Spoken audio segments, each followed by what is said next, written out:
I work. I would say my working methods are a little bit all over the map. I work here in the gallery when I have a chance at my drawing table, situated close to the window where I can watch what's going on outside. I also work at home. I've been known to work while I'm traveling. It just depends on the situation, and I find that the creative process is so much part of my daily life that I just don't ever completely get away from it. I'm definitely not locked into working in a certain location. Now, where I am might dictate what I'm working on. So I do have more than one project going at a time.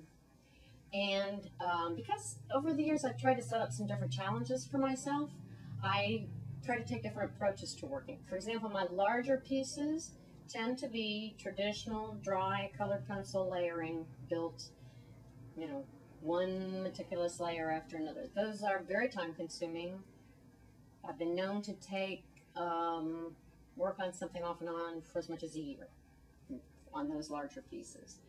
But at the same time, I have tried to challenge myself to do some things that are quicker because I believe it takes a different sort of approach, a different sort of mindset.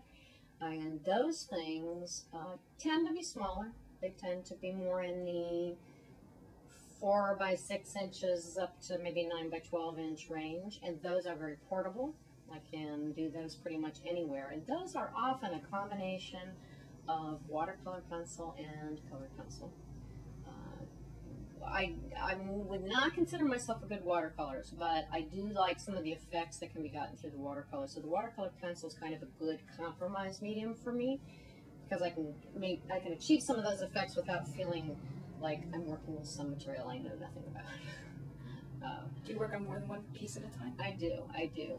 What I find is that the bigger pieces that are more research intensive, more thought intensive, those things build gradually, but I can't maintain that sort of intensity with a project for a year's time without having other things going on. So that's where I insert some of these quicker watercolor and colored pencil things. I also have been challenging myself to do some plein air landscapes of the area, and found a lot of satisfaction in that because I try to do my plein air pieces totally on site.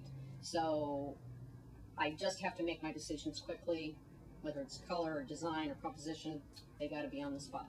But I try to have a variety of these things going. Maybe I'm experimenting with a different surface, just so that I'm not getting stale in any one thing. Because I think as soon as you get bored with something, it shows up in the work. The work definitely suffers.